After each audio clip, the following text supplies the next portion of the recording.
Welcome to The Explainer. You know, it's one of the biggest debates in investing, right? Real estate or stocks? Well, today we're going to try and settle it. We're going to run the numbers and see who really comes out on top. So to do this, let's set up a little showdown. Imagine two investors, both starting out with exactly $50,000. We're going to follow them for 20 years, and you'll see their paths and their results couldn't be more different. All right, let's meet our two contenders. On one side, we've got Jake, and on the other, Marcus. Now, these guys are basically identical, same age, same income, and they've both managed to stash away a cool 50 grand. But right here, this is where their stories take a hard turn. So Jake decides to go for something he can touch, something real.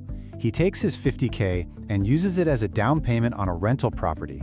He's using leverage. Marcus?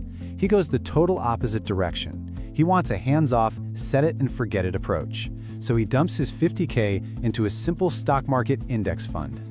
You know, on day one, Jake feels like a king. He's got keys in his hand, a tenant lined up, he can actually drive by his property. It feels huge. Marcus, he's got a confirmation email, just a number on a screen. But as we're about to find out how you feel about your investment and what the math actually says, well, those are two very, very different things. So let's dive into Jake's world first, the world of the landlord. Because, owning a property isn't just about cashing rent checks. Oh no, it's an active business, and it's got a whole lot of expenses you might not see coming. And at first glance, the napkin math looks amazing, right? His tenant pays him $1,800 a month.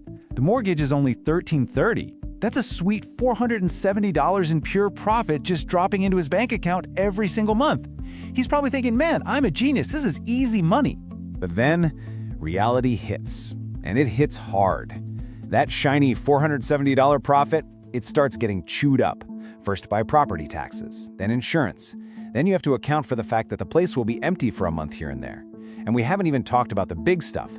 That one phone call about a broken water heater or a dead HVAC unit can literally wipe out your entire year's profit in a single afternoon. And this really gets to the heart of the trade-off.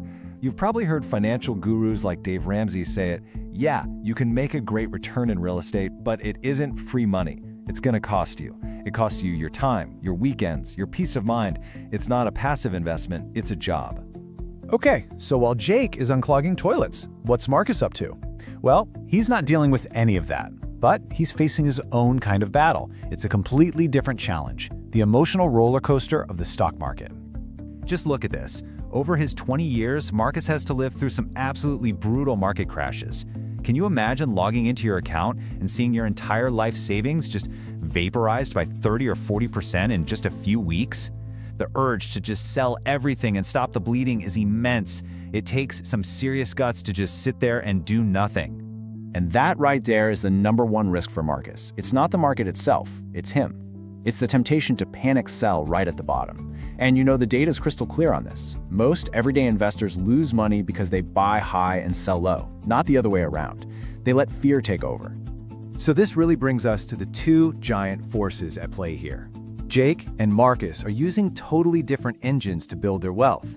For Jake, it's all about leverage. For Marcus, it's all about the magic of compounding. Let's talk about Jake's secret weapon, leverage. This is, without a doubt, the superpower of investing in real estate. He's basically using the bank's money to make himself more money. Think about it. Jake put in 50 grand, but he controls a $250,000 asset. So if that house goes up in value by just 10%, that's a $25,000 gain. But wait, he only put in $50,000 himself. That's a 50% return on his own cash. That's the power of leverage. It's a massive, massive amplifier. Marcus, though, he's playing a completely different game. His engine is compound interest. And honestly, for the first few years, it's kind of boring. It's slow. But then something magical starts to happen. The money his money earned starts earning its own money. It's like a snowball rolling downhill, getting bigger and bigger, faster and faster, all while he's just living his life. Okay, 20 years have gone by. We've seen the hassles, we've seen the market crashes. Now it's time for the moment of truth. Let's fast forward and see who actually came out on top. Now here's something that might surprise you. After the first 10 years, after all of Jake's hard work and all of Marcus's gut-wrenching patience, they're basically tied. It's a statistical dead heat. The equity in Jake's house is worth almost exactly the same as Marcus's stock portfolio. Pretty wild, right? But then we hit year 20. And this is where that snowball of compounding really picks up speed. Assuming they both kept adding a little bit along the way, Marcus has now quietly, almost effortlessly pulled ahead. His totally hands-off investment is now worth more than all the equity Jake has built up in his property. So let's look at the final scorecard, because this tells the real story.